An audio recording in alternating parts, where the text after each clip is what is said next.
Hello students, in today's session we will try to continue the problem which I stopped in between in the last video. Due to some circumstances I have to stop that video in between, but today we will continue that problem and I hope you have gone through that previous video. So from that part, if I continue the same video, if I remind you that we were on the joint B and I'm trying to solve that joint B with the joint method of analysis for the trusses, right? Let's begin. Here is your joint B, which has a support reaction as 12.7, external downward force as 1.27, and there are two members of the trusses. One is in inclined direction, one is in horizontal direction. So that's the whole arrangement at joint B. Now I was analyzing it with the joint analysis method, in which we use three equilibrium equations to analyze the joint. But for the trusses, we have understood for the trusses the equilibrium equation, moment equilibrium equation is not applicable. That's why we remain with we left with two equations. One is the equilibrium equation in the x direction and equilibrium equation or equilibrium of forces in y direction. So these are the two equations which we can use to analyze this joint. And I have discussed one more important point in the last session, is that if you are analyzing any joint, you must have to check that what are the number of unknowns we are dealing with. If the number of unknowns are fall below 2 or equals to 2, then you can analyze that joint. Why? Because we have only two equations to deal with or to analyze the unknowns. How many equations do we have? We have only two equations, and if we have only two equations, by the mathematics we have already known that how many number of equations you have, that many number of unknowns you can solve. That's why here, if I have only two equations to solve my truss or to analyze my truss, then there must be two unknowns only, and that's why I have started with the support B, where the number of unknowns are 2, and I was trying to analyze it. The theta is clear to you. Theta is the angle made by the roof of truss or angle of slope of a roof of your truss. That was 18.43. We have calculated that in the geometry design of your trusses, right? So far everything is good, and I hope you are cleared with this whole arrangement. Let's do the summation of Fy. Summation of Fy means what? Adding the all forces in the y direction, or you can say that you are not adding, actually you are doing summation of all the forces in the y direction. What I said, you are doing summation of all the forces in y direction. What does summation means? Summations means that you can be adding or you can be subtracting the forces, but the result of that summation I am equating with the 0, because they are balancing each other. What they are doing? They are balancing each other. If something is going in the upward direction, something is going into the downward direction to balance it, and that's why I am specifically saying it as a summation. Okay, so let's do that summation. Okay, now summation of Fy.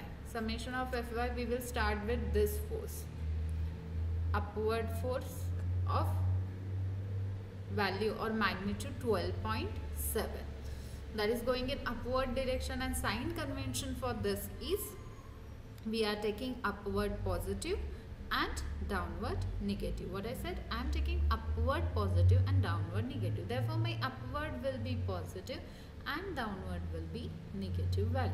So let's do in the similar way for all the forces coming into my joint. So downward forces 1.27. Okay, we will start with the upward force first.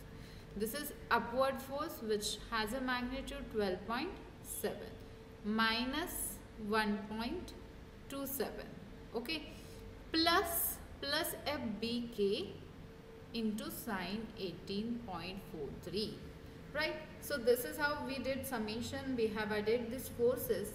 The next question is how to find the answer. So use your calci and find the FBK, because the rest of the things are known to us. Rest of the things from this equation is known to us. You can add or subtract these things from each other and you will come to know the answer. Final answer will be FBK equals to minus 36.17 Newton. Now why minus 36.17 kilonewton? Why not plus? And what does this negative sign indicates to us?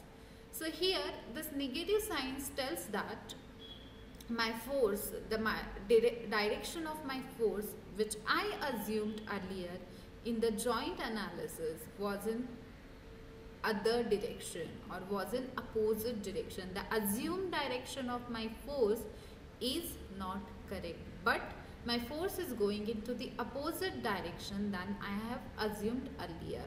What I said? See here, we have a truss like this. We have a truss like this, right? I have taken the joint at this point. I have taken the B support and I have support reaction 12.7 at that particular joint. Now I have cut my members like this. At this section I have cut my members, inclined and horizontal member at certain distance from the B joint, and from there I have taken that arrangement separately and drawn over here. Correct. Now the question is, if I have taken down this force or this arrangement of forces separately over here, I have to assume earlier initially I have to assume that the forces are going in the outward direction or away from the joint. Are they going away from the joint or they coming towards the joint? Right? Because we don't know, we haven't analyzed it yet. So that's why I have made initial assumption that my forces are moving away from the joint. And if they are assumed as moving away from the joint, ultimately they are in the tension. I have assumed them they are acting in the outward direction. That's why they are behaving as a tension member. So you can choose either of it. You can choose the forces going away from the joint in the tension behavior, or towards the joint, or you can say compression behavior. You can choose either of it. If you choose compression but the sign gives negative value over here, then your direction will be reversed or opposite to it. If I assumed my force is moving away in the tensile direction, or it is behaving as a tension member, then if my sign indicates negative value over here, negative sign is arise, then my assumed direction is wrong, and now I understood that member is in compression. Member is in compression. Understood? That's the meaning of sign. So earlier I have cut my sections. I taken down that arrangement separately, and I have made earlier assumptions or initial assumption as my all forces are moving away from the joints and they are in their tension. Once I analyzed it, I got the negative sign, and that negative sign indicates that the earlier assumption of every member is acting or behaving as a tension member is wrong, and particular members with the negative signs are behaving in the compression or showing us a compression behavior, right? So let's go for the summation of Fx now.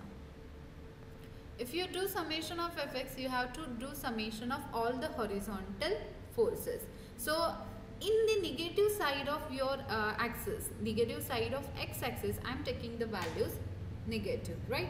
Therefore, here on this side, the value will be negative x. But if the force is directing towards the positive abscissa, then value will be taken as a positive, otherwise it will be negative. So simply the graph sign conventions, how do you used for the graphs, similarly I am using over here for x forces. My first force is force FBT, and force FBT will be minus force suffix BT. Minus, why? Because the force is going on the negative side of my x-axis. Next is for FBK. Force FBK will be into cos 18.43. That is also acting on the negative side. That's why I have taken FBT is equals to negative FBK cos 18.43. Cos 18.43. Okay. Now this 2, I have taken this on other side and this remains negative. That sign also I have taken on the other side, and my final answer for summation of Fx is FBT is equals to 34.31 Newton. Okay, so two forces we are able to analyze, and here the value is positive. It means my assumed direction, which I have assumed earlier as a tension member, is correct. That member is tensile member. Clear? Now we will go for the next joint, joint T. Where is this joint T? In the truss, you can see over here. Yes. I have analyzed joint B. Now I am moving towards joint B. I am moving towards joint T. From B, I am shifting towards what? Joint T. But here the question is, you must ask yourself one question, that why I have selected the joint T? Why I have not selected the next joint, which is joint K? Okay, I can choose either of it. You can go with joint T or you can go with joint K. But why I have selected joint T? Because number of unknown forces are less at joint T. You can see over here, the number of unknown forces will be, this is, we already analyzed force BT is known to us from the joint B. We already analyzed it. We know the magnitude of it and its behavior also. Only the unknown forces remain at this point is force TK and force TS. What are the force? Force TK and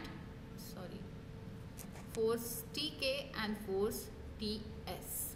Okay, so two unknowns, two equilibrium equations. Can we solve it? Yes, we can. That's why I will go with the joint. Next joint will be consider. I will consider the next joint T. T joint is a simply T. It looks like T only, inverted T. And at this joint, you have only this two unknowns, force in FTK and FTS, as I shown you in the above figure, right? Once you understood that number of unknowns are 2 and you have two equilibrium equations, you will proceed with that way only. You have to check every time before selecting any joint that how many number of unknowns are there. Is there any other joint which I can analyze and find the forces? So, and that way you should proceed for analysis. If you choose a number of unknowns 4 and 3 in the initial stage, you cannot solve it and it will become complicated for you and you will leave the problem there only. That's why always see that how many number of unknowns you are dealing with. If you are choosing the particular joint, you should check the how many number of unknowns are there, right? Now consider this T joint and let's try to solve it with two equations. First is summation of Fs, all the horizontal forces. So FBT is in positive direction, that's why I taken positive, minus FTS. FTS is going in the negative side of our x-axis, that's why negative FTS is equating or is equals to 0, is equals to 0. Now FTS will be equals to 34.31 Newton. 34.31 Newton. What is 34.31 Newton? See here, FTB will be equals to what? In the earlier problem we calculated it, 34.31. Simply put that value in this equation and you will get to know FTS. FTS. Okay. Now summation of Fy. Summation of Fy will be summation of all the vertical forces. Summation of all the vertical forces. Now how you will analyze vertical forces? Vertical forces is only one force acting there. So this Ftk will be equals to 0. So that force the member becomes redundant, or you can say the zero force carrying member. What you can call it? Zero force carrying member. And you can simply show it like this. Put one symbol 0 or mark circle on it. What it means? That circle tell us that member carry zero force. This is the concept where the member doesn't carry any force, and you can call it as a zero force carrying member. Once you deal with the joint T, we understood that there are two unknowns which we solve with summation Fx and Fy, and we come to know the values and magnitudes and direction of those forces. Now next I will take K joint. Next I will take K joint. This K joint I will analyze similarly with summation Fx and summation Fy. Okay, but now how you are proceeding? Everything is same. Everything is same. Every time you have to analyze only a joint which has two number of unknowns. Now come to this figure. See here. Now I know what is the force in this direction. I know what is the force in this direction, as well as force in this member is also known to us. Then how many unknowns remain with the K joint? If I zoom it,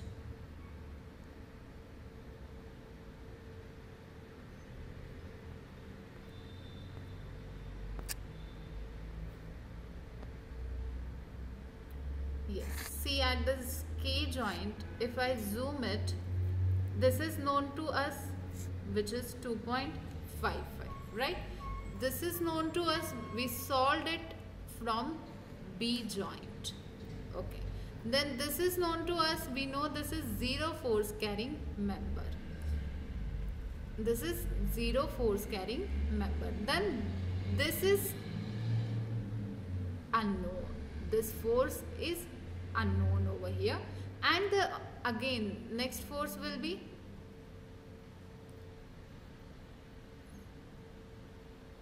this force, and this force is unknown to us. Correct? The dark, these two forces is unknown to us. How many unknown forces here? Two unknown forces. And how you will solve that? With the summation Fx and summation Fy. Similarly, you go step by step for every joint over here. Go for every joint over here. Solve. Once you solve this force, you will get to know this forces. Only unknown will be this force and this force. So stepwise, you have to go follow the procedure of what so far I have followed in this video, and you can analyze each member forces in this truss. Understood? So I here I am stop my lecture, because see, there are many joints, and I hope you got the basic idea. You did this many times in structural analysis 1 as well as in the structural and in the mechanics subject from the first year. So I am keeping this part, the remaining part, for you to solve. I hope you will do it, and this is only for dead load. The panel loads are dead load. Similarly, you have to do for wind load as well. Wind load plus light load.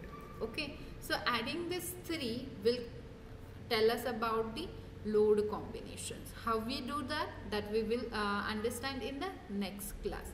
What is load combination is the new concept. We will understand that in the next part. So till that, you are supposed to do one homework. What is homework? Analyze each joint on yourself.